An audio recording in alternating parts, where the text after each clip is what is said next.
less likely to be saying, I've cut down on my spending.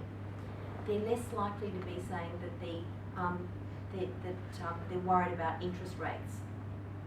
But perhaps strangely, they are concerned about the New Zealand economy. They're less likely to say the economy is improving. So what you've got, I think, is you've got people in Wellington, affluent, well-educated, thinking people, socially progressive, feeling financially stable themselves, but concerned about the rest of New Zealand, concerned about the bigger picture. Whereas outside here, what we're seeing is people feeling a little bit more nervous about their own financial situation, and almost an optimistic view about but things are getting better. So there's a slight disconnect. I don't mean to make that like a huge disconnect. This is not a Canberra versus the rest of Australia disconnect.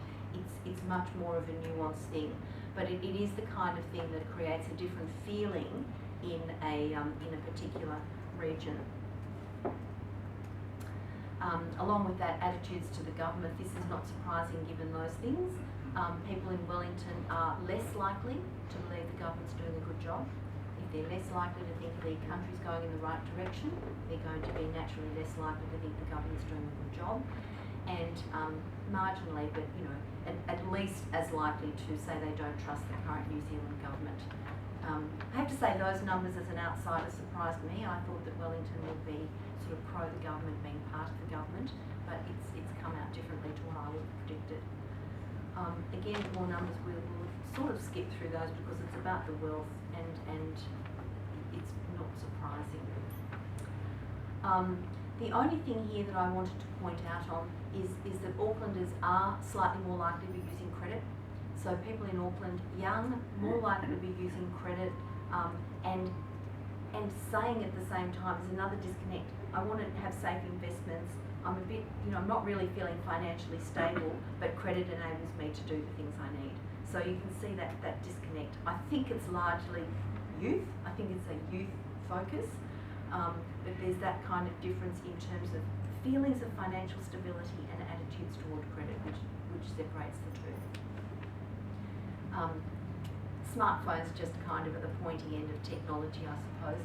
And it's pretty cool that Wellington now have 42% of people with smartphones, ahead of the rest, way ahead of the rest, because smartphones are the pointy end of this whole thing.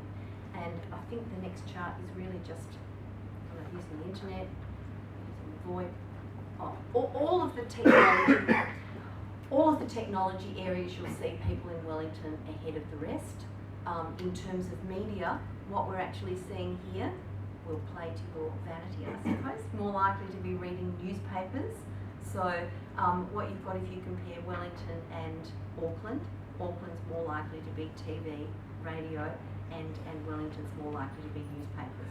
A bit more serious, a sort of sophisticated, more serious place. This is the one I was looking for. Do you remember that technology adoption thing that we looked at? And we had the people who were early adopters and we had the people who were laggards. So what we see here, and it was about 17% of the New Zealand population are early adopters. In Wellington, 22% early adopters, ahead of Auckland, just on 20, and the rest of New Zealand at 14%. So the rest of New Zealand, we have more people in this laggard or technophobe area at 19, place 14, whereas in Wellington and Auckland, you've got more people in the early adopter phase. Thus, smartphones, thus take-up of technology, thus use of the internet. And things like what we're seeing in Australia, smartphone penetration is higher, but what happens is that you've got the internet enables a whole bunch of stuff. Internet enables search. Internet enables two-way communication. All of those things that change the nature of our engagement with our world. Once you go smartphone, it means internet is mobile. It means people are doing all of that stuff all the time, wherever they are.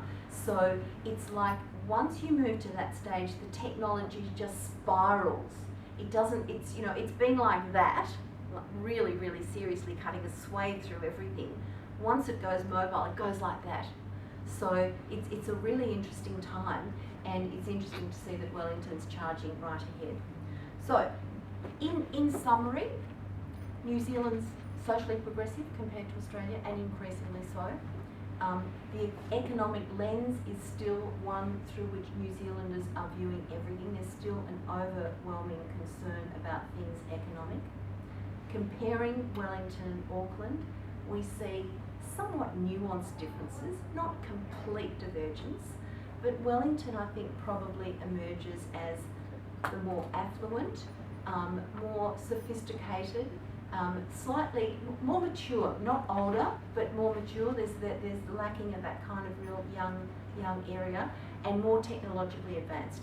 So, you know, overall, a good place to be. Right. Who said it was their cousin? I don't know. Questions, thoughts? Tell me where I got it wrong from the other side of the